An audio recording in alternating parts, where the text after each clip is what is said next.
ಚೆಲ್ಕೊಂಡು ಗಾಯತ್ರಿ ಪುನರ್ಜನ್ಮ ಪಡೆದು ಚಿಕ್ಕ ಮಗು ಆಗಿರೋ ಅವ್ರ ಶವಯಾತ್ರೆಗೆ ಸ್ಮಶಾನ ತನಕ ಹೋಗ್ತೀನಿ. ಹೇಳಿ ಅಮ್ಮೋರೆ, ನಾನು ಕೇಳ್ತಿರೋದಕ್ಕೆ ಯಾಕೆ ನೀವು ಉತ್ತರ ಕೊಡ್ತಾ ಇಲ್ಲ?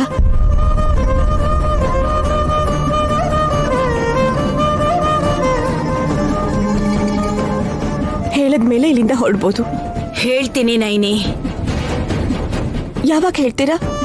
ನಾನು ಸತ್ತು ಹೋದ್ಮೇಲ? ನೈನಿ,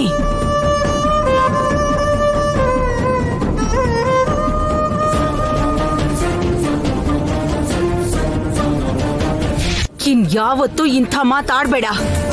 ನನ್ನ ಪ್ರಾಣಕ್ಕೆ ಅಪಾಯ ಇದೆ ಅಂತ ಎಲ್ರಿಗೂ ಗೊತ್ತು ಅಮ್ಮೋರೆ. ಯಾವ ಕ್ಷಣದಲ್ಲಿ ಏನಾಗುತ್ತೋ ಗೊತ್ತಿಲ್ಲ ಅಂತ ನನ್ನಲ್ಲಿ ನಾನು ಒತ್ತಾಡ್ತಿದ್ರು. ಸರಿ, ನಾನು ಹೋಗಕ್ ಮುಂಚೆ ನಾನು ಹೆತ್ತಿರೋ ಮಗಳನ್ನ ನಾನು ಕಣ್ಣಾರೆ ನೋಡ್ತೀನೋ ಇಲ್ವೋ ಅಂತ ನಾನು ಎಷ್ಟು ಒತ್ತಾಡ್ತಿದ್ದೀನಿ ಅಂತ ನಿಮಗ್ ಗೊತ್ತಾ? ಸಮಯ ನೋಡ್ಕೊಂಡು ಹೇಳ್ತೀನಿ ನೈನಿ. ಇಲ್ಲ ಅಮ್ಮೋರೆ, ಇವತ್ತು ನೀನು ನನಗೆ ಹೇಳಲೇಬೇಕು.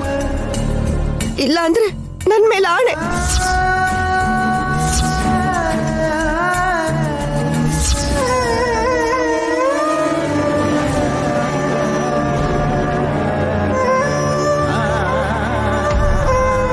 ಇಂಥ ಇಕ್ಕಟ್ಟಿನ ಪರಿಸ್ಥಿತಿ ಯಾಕೆ ತಂದೆ? ಈಗ ಬೇರೆ ದಾರಿ ಇಲ್ಲ ಅಕ್ಕ. ನೀವು ತಪ್ಪಿಸ್ಕೊಳ್ಳೋದಿಕ್ಕೆ ಅವಳ ಹತ್ರ ಹೇಳಲೇಬೇಕು.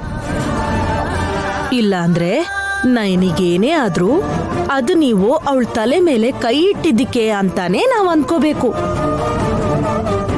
ಹೇಳ್ತೀನಿ ನೈನಿ, ಆದ್ರೆ ಈಗಲ್ಲ.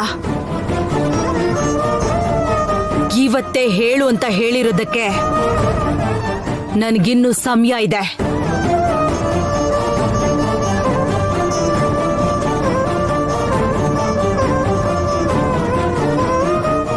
ನೈನಿ, ಅಮ್ಮ ಏನಾದ್ರು ಹೇಳಿದ್ರಾ? ಹೇಳಿದ್ದಾರೆ ಅನ್ಸುತ್ತೆ ವಿಶಾಲ್. ಅದಕ್ಕೆ ನೈನಿ ಸೈಲೆಂಟ್ ಆಗಿದ್ದಾಳೆ. ದೊಡ್ಡಮ್ಮ ಚಿಕ್ಕ ಮಗು ಆಗಿ ಎಲ್ಲಿದ್ದಾರಂತೆ ಅತ್ಗೆ? ಇನ್ನೂ ಹೇಳಿಲ್ಲ ವಿಕ್ರಾಂತ್.